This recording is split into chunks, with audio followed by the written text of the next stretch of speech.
Bonjour à tous, je m'appelle Anne-Gaëlle Huon et je suis l'auteure, entre autres, du Bonheur n'a pas de ride, de Même les méchants rêves d'amour et des Demoiselles, publié chez Albin Michel et aux éditions du Livre de Poche. Je suis romancière depuis bientôt 7 ans. J'ai 36 ans et j'ai commencé à écrire à la naissance de mon deuxième petit garçon lorsque je suis partie vivre à New York en famille et que j'ai, pour la première fois de ma vie, eu quelques mois devant moi de disponibles qui m'ont permis de me lancer dans cette aventure étonnante mais réjouissante de l'écriture. J'ai publié plusieurs romans, d'abord Le Bonheur n'a pas de ride, puis Même les méchants rêves d'amour, Les Demoiselles et Ce que les étoiles doivent à la nuit, qui paraîtra le 28 avril, toujours chez Albin Michel. Comment mes histoires naissent-elles? Elles naissent souvent d'un coup de foudre. C'est une sensation qui est extrêmement physique, qui me vient à la rencontre de certaines personnes, de certains lieux ou de certaines histoires.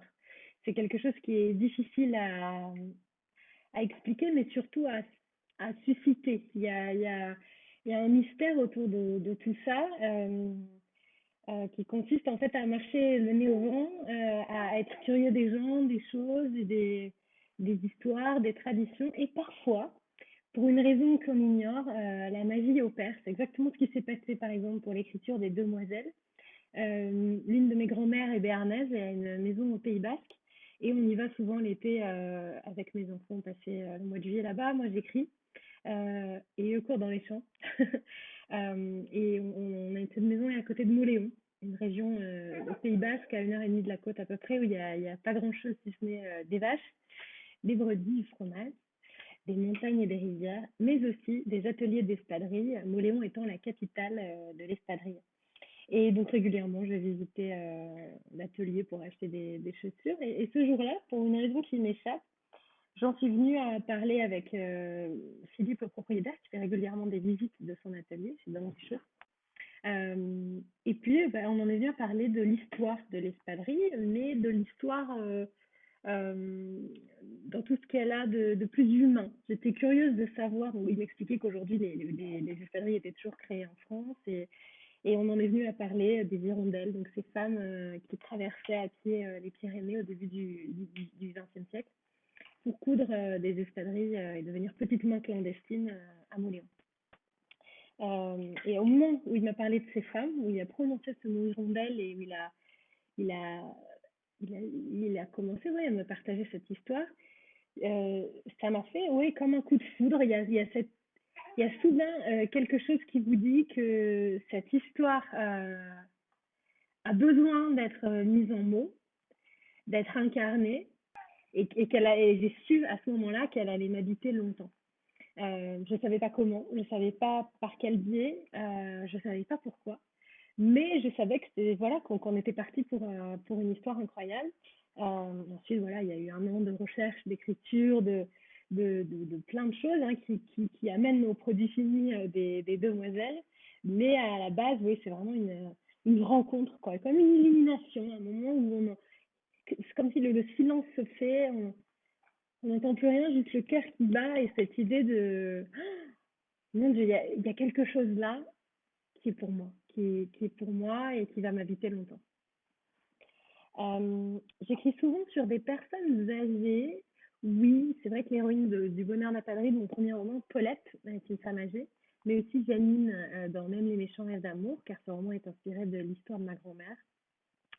Après, c'est peut-être moins vrai dans mes derniers romans, dans Les Demoiselles ou plus récemment Ce que les étoiles doivent à la nuit.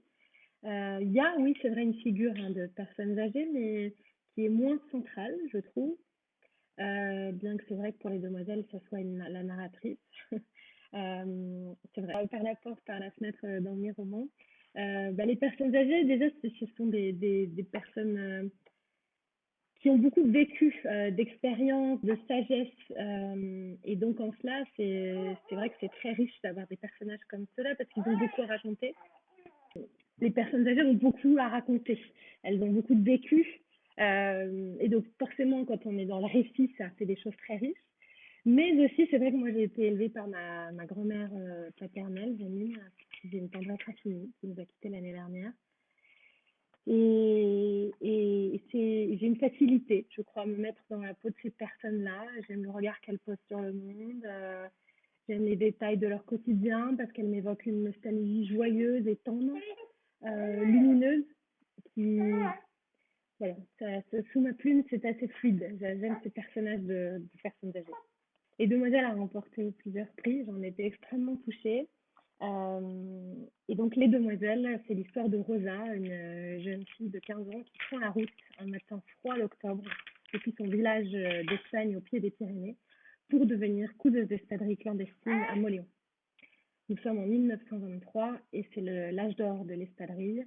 Euh, et Rosa, notre héroïne, est appelée à un destin exceptionnel en France, dans le milieu de la mode, mais aussi de façon plus personnelle. Elle va être amenée à rencontrer des femmes qui aiment les hommes presque autant que le champagne et qui vont lui apprendre à croire en elle, à dépasser ses peurs et à marquer l'histoire. Les Demoiselles, c'est un roman qui est singulier dans le sens où il s'inspire d'un fait réel historique, celui des Hirondelles, ces petites mains clandestines qui traversaient à pied les Pyrénées au péril de leur vie. Des femmes analphabètes et très jeunes qui ont laissé très peu de traces dans l'histoire, même si elles ont profondément marqué l'histoire de l'espadrille et du Pays Basque en général. Et j'aime, moi, ce roman des Demoiselles parce que j'ai pu euh, réhabiliter des figures méconnues de l'histoire du Pays Basque, mais aussi m'amuser à ces ponts permanents entre réalité.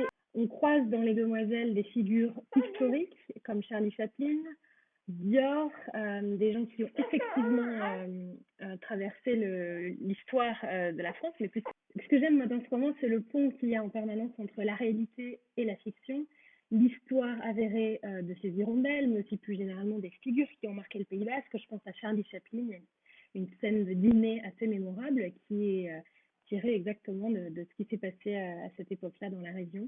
Et donc, il y a un jeu amusant avec le lecteur de est-ce que c'est vrai, est-ce que c'est pas vrai. Et bien souvent, ce qu'on se rend compte, c'est que la réalité dépasse la fiction et que les scènes les plus improbables de ce roman sont finalement les plus réalistes.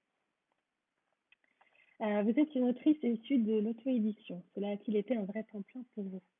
Oui, absolument. Moi, j'ai commencé à écrire suite à un départ au New York avec ma famille.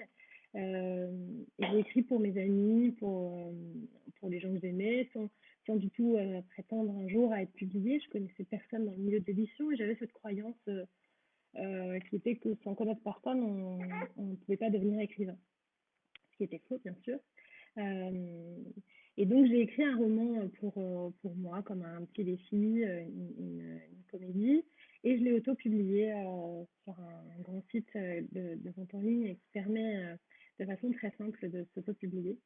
Euh, et il s'est passé là quelque chose d'extraordinaire, c'est que mon roman, en l'espace de quelques mois, est devenu numéro un des ventes en France, uniquement par l'effet du bouche à oreille de ces lecteurs qui avaient découvert mon roman.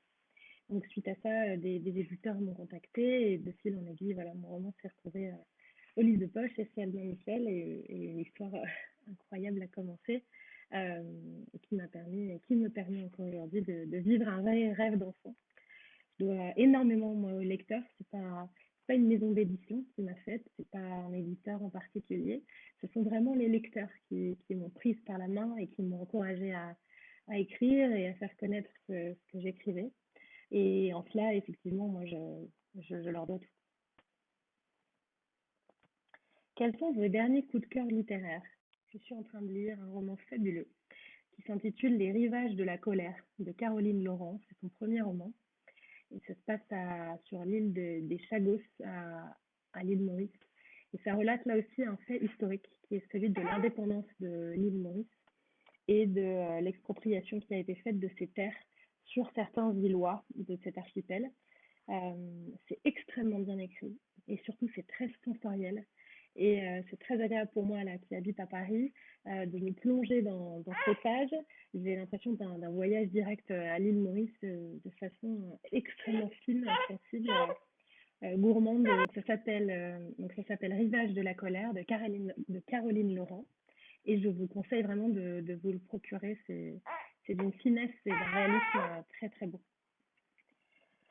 Avez-vous déjà un prochain projet de roman? Alors, pour conclure, je vais vous dire quelques mots sur ce que les étoiles doivent à la nuit. Ce que les étoiles dorment à la nuit sortira chez Albin Michel le 28 avril et dans toutes les bonnes librairies. Ce roman se passe au Pays Basque à nouveau. Ceux qui ont aimé Les Demoiselles y verront un décor qui leur est familier, mais aussi peut-être certains personnages qui leur donneront des nouvelles. Il ne s'agit pas d'une suite des Demoiselles, il s'agit d'un spin-off, c'est-à-dire qu'il y a un personnage qui était secondaire dans Les Demoiselles qui tout à coup vient nous raconter son histoire. Il s'agit de Lise. Euh, Lise qui est chef prodige étoilée à Paris et qui, suite à une série d'événements malheureux, se retrouve isolée. Elle perd son restaurant, elle perd son honneur, elle perd ses contacts, elle perd beaucoup de choses que vous découvrirez dans le roman.